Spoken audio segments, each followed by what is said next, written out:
guys, welcome to today's video. If you're new, welcome to my channel. My name is Sydney, and for today's video I am finally going to be talking to you guys about my breast reduction. So those of you who have been following along since the beginning of the summer would know that I got a breast reduction. So basically this video is going to be me answering some main questions that people have asked me at school or whatever.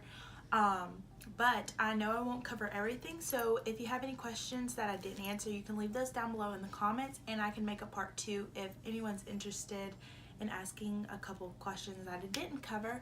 So I've mentioned that I had a breast reduction, which is why during the beginning of the summer I was so inconsistent. So basically I'm going to explain what happens and just the basic questions that everyone wants to know.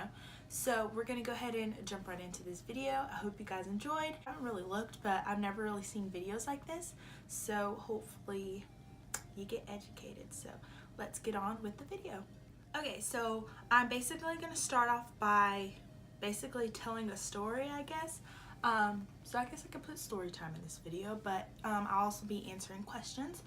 I got my surgery on May 29th, 2018, and I go to an Army medical hospital. So before you ask questions about how much did I pay for it, and we have our expenses covered for, there are some things that we pay for, but this, it wasn't considered a cosmetology surgery because I had back problems and I also had some skin that it needed to be excised. It was a really long process. I had my surgery rescheduled so many times, but finally I had the surgery May 29th, 2018. So since I'm still a pediatric, I had to be at the hospital at 5 o'clock in the morning, super early, but I liked it that way because we were back home by 12 o'clock. So I got to the hospital, got all checked in. I went down into the room. I guess it's where they put your IV in. I don't know the correct terminology, but I'm just telling y'all how I know it. So we went into the room where they put your IV in. Since I'm under 18, my mom got to come with me, but the rest of the people had to stay back. So it was super cold. They put warm blankets on me. It took a minute for them to come in, but when they did, they drew on me of what they were going to cut off, what they were going to keep, and talked to me a little bit more about how the surgery was going to go. A little bit later on, they started giving me fluids as well as medicine to make me feel they wheeled me to the operating room, and I just remember I was going cross-eyed. I didn't feel bad or anything. I was just whoa. And then I remember them being okay, we're gonna help you move over to the other bed. And it was so cool because I knew who my surgeon was, and then the anesthesia doctor, there was a student, I don't know what they're called, but she was learning. I remember they were listening to the radio, or either they had Spotify playing, I don't really remember, but it was a song I know. I just can't remember what song it was because I was singing it in my head, and they were lit. And there were some people over on this side doing stuff. They helped me move onto the other bed, the operating bed table thing. And then I remember them putting the mask over my face, and next thing I knew, I was gone. So my surgery lasted about 4 hours, and then I remember being somewhat awake and moving back onto the bed that I was on originally. This is after the surgery, by the way. And then I was out again, and next thing I remember waking up again back in the freezing cold room, but I was so hot. I was sweating, and I was kind of nauseous, but it wasn't to the point where I threw up. I asked for a cold rag to put on my head because I was just that hot. I don't know what caused that. It's probably just the anesthesia.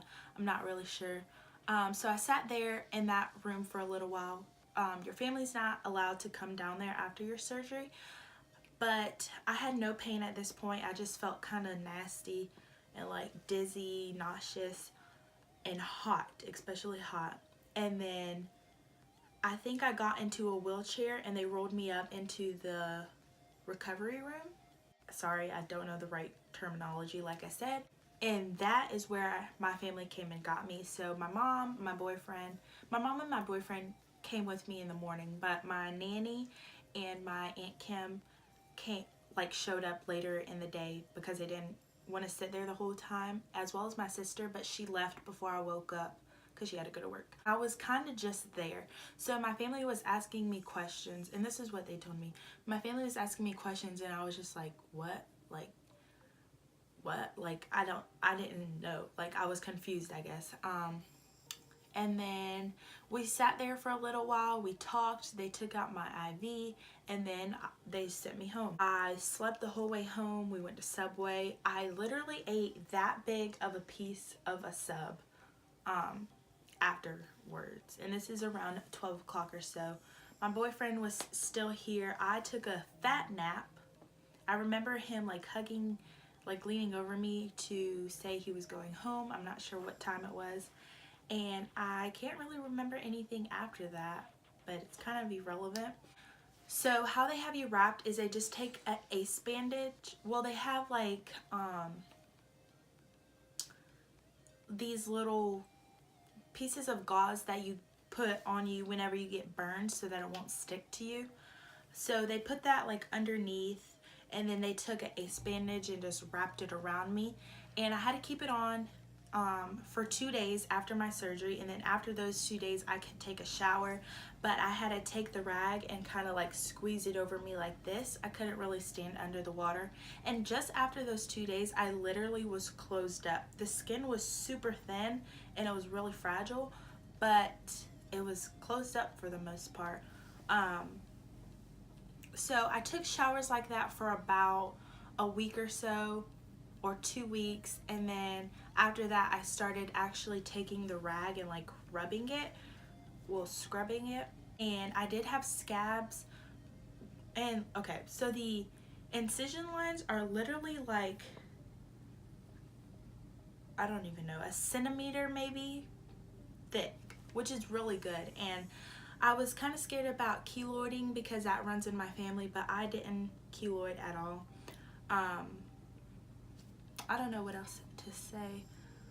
Now I take normal showers. I scrub the skin. And it's August 22nd when I'm filming this, so it's quite a bit of months away. I wasn't really supposed to swim.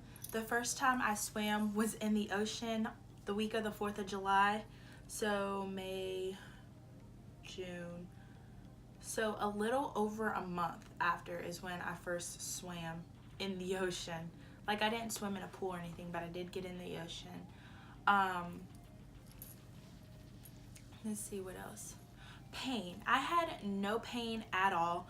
I was taking, they put me on Percocet, which I did not like at all. I had a 10 milligram pill, which I split in half, and I took one whole one at night time before I went to sleep, and I also took one around 6 o'clock in the morning when I woke up, because I ended up going back to sleep until like 10 o'clock, so I slept through the part of it.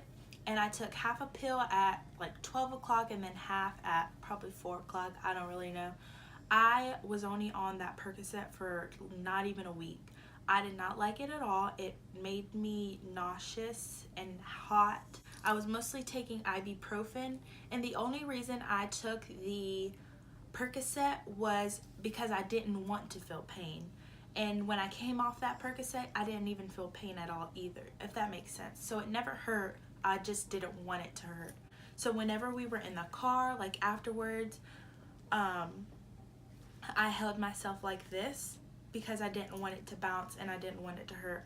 And when I walked around, I literally walked around like this because I was so scared and I just didn't want it to hurt.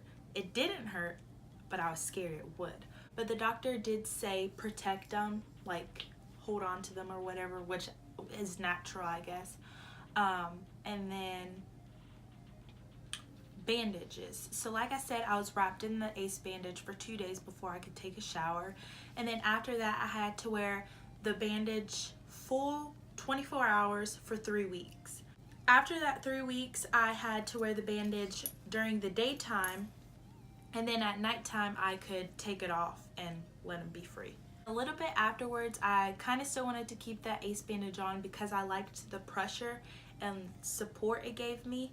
And I got my first bras right before school started. I had some sports bras that I wore after the 3 weeks, but I really wanted to keep the ace bandage on, but my mom wouldn't let me.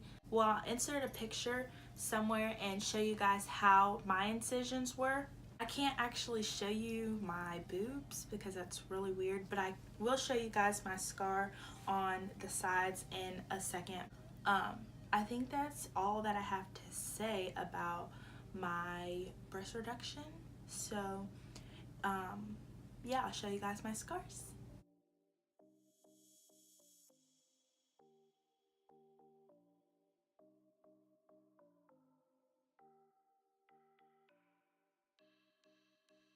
Okay guys, so that is it for this video. I really hope you guys enjoyed.